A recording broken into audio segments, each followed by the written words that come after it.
नमस्कार। आप सुन रहे हैं कहानी गोल्ड, साहित्य के खजाने से कुछ अनमोल कहानियाँ। सब्सक्राइब करें थोड़ी सी स्पिरिचुअल को, मोटिवेशनल स्टोरीज और कोट्स के लिए। लिंक डिस्क्रिप्शन बॉक्स में है। आइए सुनते हैं मालती जोशी जी की लिखी कहानी रिश्ते। एक बार फिर से सारी तैयारी का ठीक से मुआयना करने के बाद मीरा रसोई से निकली और सीधे बाथरूम में चली गई। पसीने से लथपथ चेहरे पर काफी देर तक ठंडे पानी के छींटे देती रही। तब कहीं जाकर जी जरा हल्का हुआ। फिर जल्दी से हाथ मुंह धोकर उसने कपड़े बदले, बाल ठीक किए, हल्का सा मेकअप किया और दरवाजे में आकर खड़ी हो गई। 5:30 बज रहे थे। स्कूल कॉलेजों से छूटने वालों का रेला समाप्त हो रहा था और अब दफ्तर वालों की बारी थी। घर लौटने को आतुर इस भीड़ को देखना उसे अच्छा लगता था। उसके अपने बच्चे इस समय खा पी कर ग्राउंड पर पहुंच चुके होते हैं। पति के लौटने में कुछ समय रहता है। यह बीच वाला समय दरवाजे पर अच्छा कट जाता है। 5:45 के लगभग महेश की साइकिल आती दिखाई दी। उसने दूर तक आंखें गड़ाकर देखा और कोई परिचित साइकिल आसपास नहीं थी। फिर भी आशा में वह सड़क पर नजरें गड़ाए ही रही। बरामदे में महेश की साइकिल खड़की, तब कहीं उसे होश आया। उसे बैग पकड़ाकर महेश हाथ मुंह धोने चला गया। मीरा किचन में आई। मेज पर 3 लोगों का इंतजाम था। उसने चुपचाप एक प्लेट उठाकर रख दी। अरे वाह, आज तो दही बड़े बने हैं। तौलिए से हाथ मुंह पोंछता हुआ महेश किचन में आया तो खुश हो गया। मेहता साहब नहीं आए आज? प्लेट में दही बड़े डालते हुए उसने पूछ ही लिया आखिर। हाँ भाई, मेहता साहब तो नहीं आए। आज तुम्हें मोनोटोनी से ही गुजारा करना पड़ेगा, पर चिंता मत करो, दही बड़ों के साथ पूरा न्याय होगा। कट कर रह गई मीरा। पता नहीं उस दिन किस मुहूर्त में यह बात उसके मुंह से निकल गई थी। मेहता उस दिन यूं ही फॉर्मल हुआ जा रहा था कि रोज रोज भाभी को तंग करने आ जाता हूं। तब उसने शिष्टाचारवश कह दिया था, नहीं भाई साहब, आप आते हैं तो अच्छा लगता है, थोड़ा मोनोटोनी ब्रेक हो जाती है, नहीं तो इस छोटी सी जगह में तो दम घुट कर रह जाता है। बस तब से महेश हैं कि जब तक उस बात को उछाल देते हैं। वैसे मीरा ने बात एकदम गलत नहीं कही थी। सचमुच उसके आने से घर में एक नया चैतन्य आ जाता था। रोज रोज की उबाऊ दिनचर्या में भी एक रौनक आ जाती थी। दिन भर खपकर नाश्ता बनाने में, शाम को तैयार होने में एक थ्रिल आ जाता था। आज भी दिन भर खटते हुए उसके दिमाग में मेहता का ही ख्याल था। पिछली बार उसने बहुत तारीफ की थी, इसलिए इस बार वह दूने जोश से जुट गई थी। पर अब उसका उत्साह एकदम ठंडा पड़ गया। वह अनमने भाव से प्लेट में चम्मच चलाती हुई बैठी रही। अरे भाई, कुछ बोलो भी, चुप चुप क्यों हो? महेश ने पूछा। चुप ही अच्छे हैं, आपके सामने बात करने की बेवकूफ़ी कौन करे? बस हर एक शब्द को पकड़ लेते हैं। उसने अपना सारा रोष पति पर उतारते हुए कहा। सॉरी सॉरी, इतने सी बात का बुरा मान गई? अब नहीं कहेंगे बस। और महेश ने चुपचाप कान पकड़ लिए। फिर दोनों ही खिलखिलाकर हंस पड़े। हंसी का दौर थमते ही महेश ने बताया, मेहता बीवी बच्चों को लिवाने झांसी गया है। अरे, उन लोगों को तो परसों आना था ना? क्या पता, शायद रिजर्वेशन जल्दी मिल गया हो। दोपहर में ही टेलीग्राम मिला था। कब तक आ जाएंगे वे लोग? क्या पता, शायद रात हो जाए। तो खाना वाना बनवा लें? नहीं, मना कर रहा था, वहीं से खा पी कर आएंगे वे सब। वह चुप हो रही। शाम का खाना बनाते समय भी उसका मन मेहता की बीवी के आसपास चक्कर काट रहा था। उसे वह सारे इंतजाम याद आ गए जो उसके स्वागत में किए जा रहे थे। पर्दे मीरा ने खुद सिलकर दिए थे। एक डिब्बे वाला कूलर, एक पंखा, एक अलमारी, एक स्टोव, पता नहीं कितनी सारी चीजें खरीदी गई थी। मीरा ने ही सारी शॉपिंग की थी। मेहता ने कह दिया था, भाभी मैं तो इन मामलों में कुछ जानता नहीं, आप ही थोड़ी मदद करवा दीजिए। मेहता का उत्साह ऐसे छलकता जैसे बीवी पहली बार घर आ रही हो। मीरा को तो सचमुच रश्क होने लगा था। रात 10 बजे बटुकलाल चारपाई लेने आया तो उसने फिर एक बार खाने के लिए पूछ लिया, पर बटुकलाल ने बताया कि साहब लोग खा पी कर आए हैं। चारपाई और एक गिलास दूध लेकर बटुकलाल चला गया तो वह इसी प्रतीक्षा में कुर्सी पर बैठी रही कि अभी महेश चलने के लिए कहेगा, पर वह तो सीधे जाकर पलंग पर लेट गया। एक बार चलकर देख आते हम, उन लोगों को अगर कुछ जरूरत हो, उसने हौले से प्रस्ताव रखा। पागल हुई हो, इस समय जाएंगे तो गाली देगा वह। पूरे 5 महीने बाद बीवी से मुलाकात हुई है, लेट देम एंजॉय, महेश ने कहा और उसे अपने पास खींच लिया। महेश की बाहों में लेटी हुई वह मेहता की बीवी के बारे में सोचती रही। 11 साल हो गए हैं शादी को, पर मिलन में अब भी वही ताजगी है और एक अपन है। रात दर रात, साल दर साल वही रूटीन चला आ रहा है। घर प्रपंच के झंझटों से दूर रहने वाली मेहता की बीवी पर उसे ईर्ष्या हो आई। सचमुच अब भी वह उतनी ही फ्रेश लगती होगी। मेहता के यहाँ जाने का, उसकी बीवी को देखने का उत्साह एकदम जाता रहा। एक हीन बोझ सा उसके मन में व्याप्त हो गया। दूसरे दिन शाम को दफ्तर से लौटते ही महेश बोला, मेहता ने पिक्चर का प्रोग्राम बनाया है, जल्दी से तैयार हो जाओ। उसने एकदम छूटते ही कह दिया, बेकार भीड़ करने से फायदा, उन लोगों को अकेले एंजॉय करने दो, हमारे साथ तो अक्सर ही जाते रहते हैं। तीसरे दिन महेश ने उसके घर जाने का प्रस्ताव किया तो एकदम बिफर पड़ी वह। कायदे से उन्हीं लोगों को पहले आना चाहिए, रोज रोज यहाँ आते रहे हैं, कम से कम इस बात का ही ख्याल कर लिया होता। फिर एक दिन महेश अकेले ही जाकर उन लोगों को खाने के लिए न्योता दे आया। बहुत भुनभुनाई वह, पर महेश के दफ्तर जाते ही वह घर की सफाई में जुट गई। सारे फर्श पर गीला कपड़ा फेरा, खिड़कियों के पर्दे धो दिए, पलंग की चादरें बदल डाली, पीतल के डिब्बे चमकाए, किताबों की अलमारी सेट की और फिर जब खाना बनाने बैठी तो अपना पूरा कौशल उसमें उड़ेल दिया। शाम को दोनों बच्चे, वह और महेश, सजे सवरे तैयार बैठे थे। एक अजीब सी उत्कंठा से उसका मन धक धक कर रहा था। मेहता लोग आए तो उनके साथ खुशबू का एक झोंका सा घर में दाखिल हुआ। क्रीम की, पाउडर की, सेंट की, पता नहीं कितनी तरह की सुगंध हवा में तैर आई थी। बहुत खूबसूरत नहीं थी मेहता की बीवी, पर बड़ी स्मार्ट लग रही थी। उसके व्यवहार में एक आत्मविश्वास था, पहनावे में एक पॉलिश था, बोलचाल में एक नफासत थी। महेश भी एक बारगी सकपका गया। मेहमानों की तुलना में मीरा को महेश के हंसने बोलने का ढंग अजीब सा लगने लगा कि वह टॉपिक तक ढंग से चुन नहीं पा रहा है। वह स्वयं तो इतना बौखला गई थी कि नमस्ते करने के बाद चुपचाप बैठी रही। फिर बच्चों को लेकर उठते हुए बोली, बच्चों को खिला दूं पहले और फिर हम लोग इत्मीनान से खा सकेंगे। किसी ने ऐतराज नहीं किया। वह बच्चों को लेकर किचन में आ गई। उनके लिए छोटी छोटी प्लेटों में खाना डालते हुए उसके कान बराबर बाहर की ओर लगे थे। उसे आशा थी कि मेहता की बीवी अंदर आएगी, उसका हाथ बटाएगी, कम से कम इस बहाने गपशप तो हो ही जाएगी, पर ऐसा कुछ नहीं हुआ। बच्चों को बाहर भेजकर जब वह मेज साफ कर रही थी तब वह अंदर आई। आते ही ऊपर नीचे मुआयना करते हुए बोली, घर तो आपका भी बड़ा छोटा सा है। जी हाँ, छोटी जगह है ना, दरअसल यहाँ मकानों की बहुत दिक्कत है, मीरा ने कहा। उसे खुशी हुई, चलो कुछ कहने के लिए तो मिला। हमारे मकान में तो फिर भी प्राइवेसी है, पर आपका तो बिल्कुल साथ वाले से सटा हुआ है। मीरा का मन एकदम बुझ गया। उसे अपना घर सचमुच बड़ा छोटा सा दम घोटू लगने लगा। एक व्यर्थता सी व्याप गई मन में। कैसा लग रहा है आपको यहाँ? उसने विषय बदलने की गरज से पूछा। बोर हो रही हूं मैं तो, कोई कंपनी ही नहीं है। मीरा प्रतीक्षा करती रही कि वह आगे कहेगी, और आप भी तो इतनी दूर रहती हैं।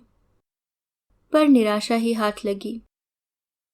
उसे तो यह भी सुनने की साध थी कि सच, आपकी वजह से बहुत निश्चिंत हूं मैं, यह तो आपकी बहुत तारीफ कर रहे थे। पर इस बार भी उसे निराश होना पड़ा। शायद मेहता ने उसे कुछ बताया ही न हो, तभी तो वह इतनी फॉर्मल, इतनी औपचारिक हुई जा रही है। सारा उत्साह, सारी उत्सुकता जैसे निचुड़ कर रह गई।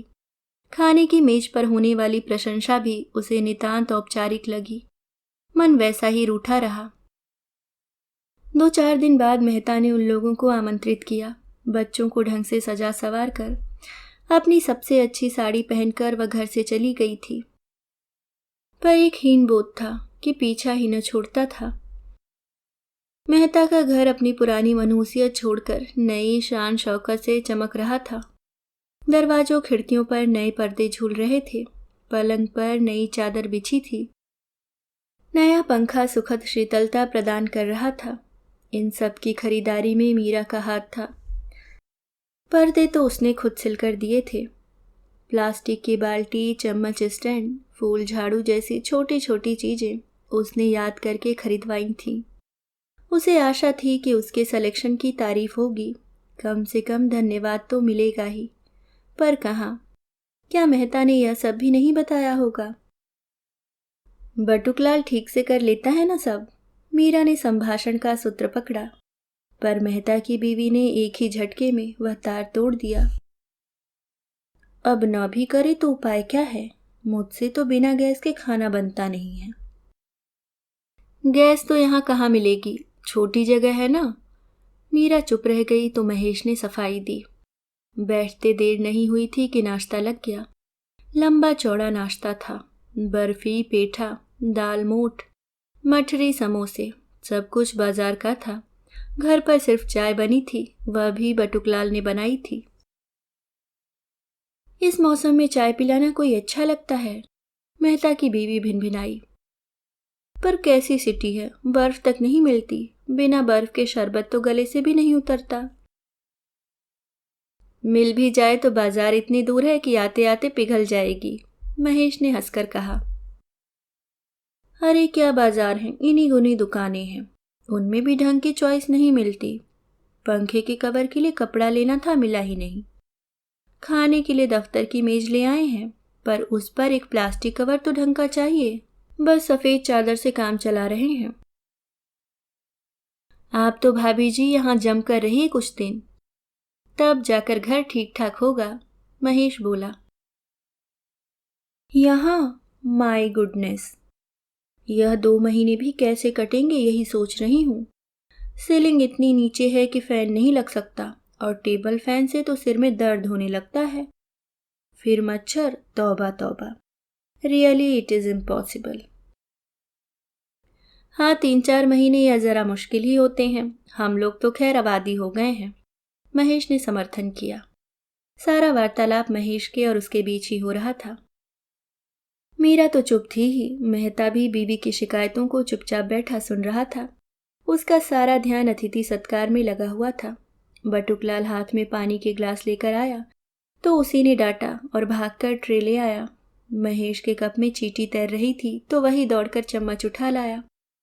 बच्चों को संतरे छीलकर उसी ने दिए। पूरे समय भीतर बाहर दौड़ता रहा वह, जैसे वह अकेला मेजबान हो और बाकी सब, बीवी भी उसके मेहमान। ऐसे बन रही है जैसे विलायत से चली आई है। मीरा का गुस्सा फूट पड़ा। विलायत से ना सही पर दिल्ली से तो आई है, महेश ने कहा। अरे तो क्या हमने दिल्ली देखी नहीं है?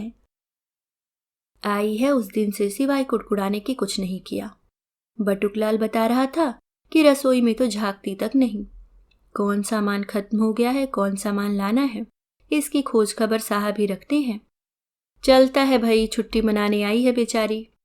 महेश ने पक्ष लिया तो मीरा अव्वल पड़ी। वाहरी छुट्टी, ऐसी औरत तो मैंने कहीं नहीं देखी। यह तो नहीं हुआ कि आई है तो 2-4 दिन अपने हाथ से कुछ बना के खिला दे। बटुकलाल तुम्हारा भाग्य में लिखा हुआ है ही। सच्ची बात तो यह है मीरा कि गृहस्थी की आदत नहीं रही, अब तक पीहर का सुख भोग रही है। मीरा तो डर गई। क्या महेश सचमुच उस ग्लैमर की चकाचौंध में खो गया है? बराबर उसी का पक्ष लिए जा रहा है। उसे आने वाले दिनों से खौफ होने लगा, पर आने वाले दिन बहुत शांति से कट गए। पहले तो मीरा को आशा थी और बाद में डर हो गया था कि दोनों परिवारों में खूब गाढ़ी बनेगी। पर मेहता अपने बीवी बच्चों में उलझा रहा, दफ्तर की जीप लेकर उन्हें आसपास के स्थान घुमाता रहा और महेश पत्नी के प्रति वफादार बना रहा। जो समय मेहता के हिस्से में पड़ता था वह भी अब मीरा का हो गया। उसे बहुत संतोष मिलता रहा। जून के अंतिम सप्ताह में मेहता की बीवी बच्चों को लेकर दिल्ली लौट गई। मेहता झांसी तक उन लोगों के साथ गया था। मीरा महेश बस स्टैंड तक पहुंचाने गए। अब कब आएंगी? दिवाली पर? उसने औपचारिकतावश पूछ लिया। देखिए, वैसे मैं तो इनको वहीं बुला रही हूँ। छुट्टियों में चंडीगढ़ हो आएंगे। बच्चों को भांगड़ा नांगल दिखाना है। यहाँ का तो सब देख ही लिया है। ईर्ष्या का एक ज्वार सा मीरा के मन में उठा। इसे कहते हैं भाग्य। पूरी जिंदगी एक पिकनिक की तरह मन रही है। आटा पिसवाने की चिंता नहीं, धोबी और दूध के हिसाब का झंझट नहीं, सुबह शाम रसोई में खटने की जरूरत नहीं। यहाँ तो यह सब करते करते ही मन बुढ़ाता जा रहा है। मम्मी, मेहता अंकल आए हैं। खेलने जाता हुआ सोनू रास्ते से लौटकर उसे सूचना देने गया। फिर भी उसने कोई उत्सुकता नहीं दिखाई। स्कूटर की आवाज उसने पहले ही सुन ली थी। बीवी बच्चों को घुमाने के लिए 15 दिन पहले ही यह नया स्कूटर खरीदा गया था। यह भी वह जानती थी। आज सब लोग चले गए हैं, तभी इस घर की याद आई है। शाम को अचानक बूंदाबांदी शुरू हो गई। उसने सारी खिड़कियां बंद कर लीं और रसोई में बैठी रही। मम्मी, अंकल बैठे हैं बाहर। खेल से लौटे हुए सोनू मोनू ने बताया तो वह लापरवाही से बोली, बैठने दो, पापा आते ही होंगे। थोड़ी देर बाद महेश लौटा। अरे मीरा, मेहता बाहर बैठा है। तुमने भीतर भी नहीं बुलाया। इतनी बरसात होती रही। आपको बहुत देर हो गई? मीरा ने महेश की बात अनसुनी करते हुए पूछा। पानी की वजह से रुक गया था, पर कमबख्त रुका ही नहीं। गीली कमीज उतारते हुए महेश ने कहा। जरा चाय बनाओ झटपट, अदरक वाली बनाना। चाय पीते हुए मेहता ने पूछा। भाभी, आपकी इजाजत हो तो इन्हें पिक्चर ले जाऊं आज?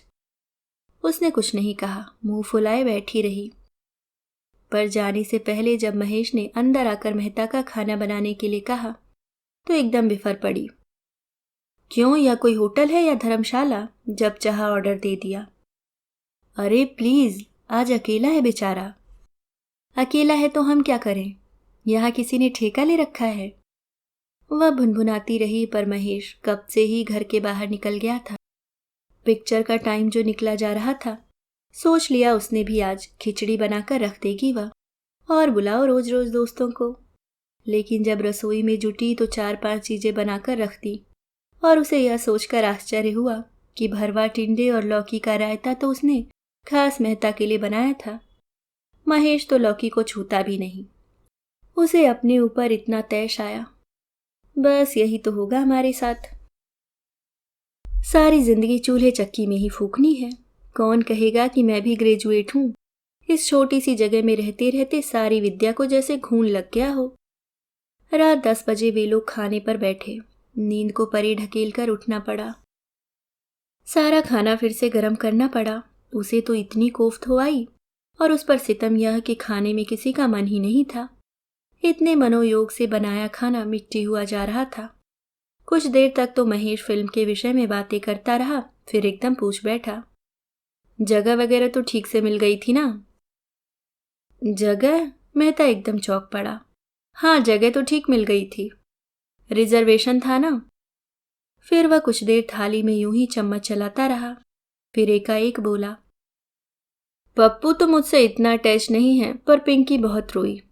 बार बार कहती रही कि मुझे यहीं रख लो, पर मेरा तो फील्ड का जॉब है, घर पर रहता ही कितना हूं। माँ को बुला लो ना, दोनों को एक दूसरे का सहारा हो जाएगा, महेश ने सलाह दी। सूने घर में वह भी आने को राजी नहीं है, और उसकी अवस्था भी अब अकेले रहने की नहीं। बहुत प्रॉब्लम है यार। छोटे भाई की बीवी तंग आ गई है और ठीक भी है। एक ही आदमी कितना करे आखिर। उनकी अपनी कोई लाइफ ही नहीं रह गई है। खाना बेवजह लंबा खिंच रहा था, किसी को रुचि नहीं थी। यहाँ तक कि महेश ने भी प्रशंसा में एक शब्द तक नहीं कहा। इतनी बोर हो गई मीरा। सब लोग हाथ धोने के लिए उठे तो उसने राहत की सांस ली। हम लोग पान खाकर आते हैं, तुम्हारे लिए 2 मीठे मसाले वाले ना? महेश ने जाते हुए पूछा तो उसे चिढ़ाने लगी। पिछलग्गों की तरह उसके पीछे पीछे घूमने की क्या जरूरत है? उसकी बीवी चली गई है तो क्या, तुम्हारी तो घर में है। स्कूटर की पिछली सीट पर बैठा महेश उसे बेचारगी की प्रतिमा सा लगा। तुम भी एक स्कूटर ले डालो अब, सोते हुए उसने एकाएक कह डाला। क्यों, एकदम यह नेक ख्याल कैसे आ गया? कोई बहुत अनोखी बात तो नहीं कह रही मैं। दफ्तर के और लोग जब ले सकते हैं तो। मुझे क्या हर्ज है, यही ना। बिल्कुल ठीक कहा तुमने। पर मैडम, इस तनख्वाह में यह जुगाड़ नहीं बैठ सकता। हाँ, अपनी बीवी भी कहीं नौकरी करती तो और बात थी। तो लगवा दो न कहीं, ऐसी अनपढ़ जाहिल तो नहीं हूं मैं। उसे बेवजह रुलाई आने लगी। बेवकूफ हो तुम तो, इतना सा मजाक भी नहीं समझती। महेश ने उसे बाहों में भरते हुए कहा। ना बाबा, बाज आए हम ऐसी नौकरी से। इतना प्यारा मौसम है और जनाब पड़े होंगे करवटें बदलते हुए। तो छुड़ा देना नौकरी और रख लें अपने पास, मीरा ने तैश के साथ कहा। पैसा भी आराम भी, दोनों चीजें तो एक साथ नहीं मिल सकती। पैसों का मोह बहुत बुरा होता है रानी। पता है मेहता क्या कह रहा था? शादी हुई थी तब घर में 2 बहनें थी शादी लायक, 2 भाई थे पढ़ने वाले, इसलिए बीवी से नौकरी करवाता रहा। अब तो सब निबट गया है, पर वह कहती है कि इतने दिन तक तुम्हारे भाई बहनों के लिए कमाया, अब अपने बच्चों की जिंदगी बनाऊंगी। कितनी पे मिलती होगी? 650। 300 रुपये भाई के मुंह पर फेंक देती है और ऐश करती है। भाई और माँ उसके पैसों से दबे हुए हैं। इसके दम से उनके घर में टीवी है, कूलर है, फ्रिज है। मीरा सांस रोककर सुन रही थी। 300 रुपये भाई के मुंह पर फेंक देने वाली बात उसे परी कथा सी लग रही थी। यहाँ तो राखी भाई दूज पर 20-25 का मनी ऑर्डर भी आ जाता है तो वह उड़ी उड़ी फिरती है। बड़ी जतन से सहेज कर रखती है वह उन रुपयों को। वक्त जरूरत घर में खर्च भी हो जाए तो वह यह जतलाना नहीं भूलती कि वे उसके अपने रुपए हैं। महेश बता रहा था।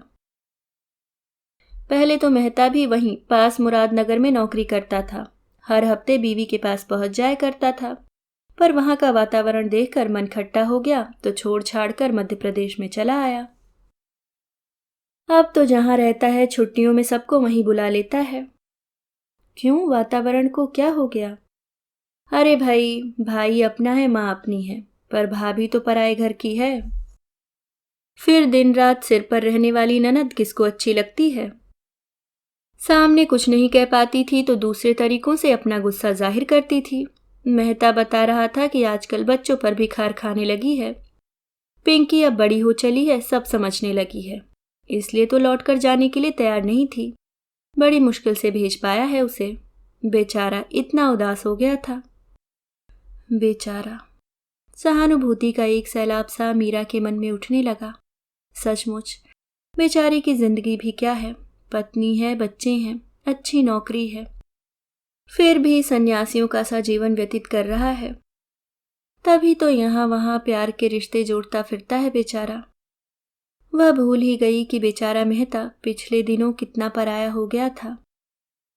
उसने सहज भाव से यह स्वीकार कर लिया कि मुश्किल से 4 दिन उसे परिवार का सुख मिलता है। उसे किसी के साथ बांटना नहीं चाहता तो यह स्वाभाविक ही है। इतनी रियायत तो उसके साथ होनी ही चाहिए। सुनो, पति की छाती में मुंह छिपाते हुए उसने कहा, इतवार को डोसे बना रही हूं, मेहता से कह देना। आप सुन रहे थे मालती जोशी जी की लिखी कहानी रिश्ते।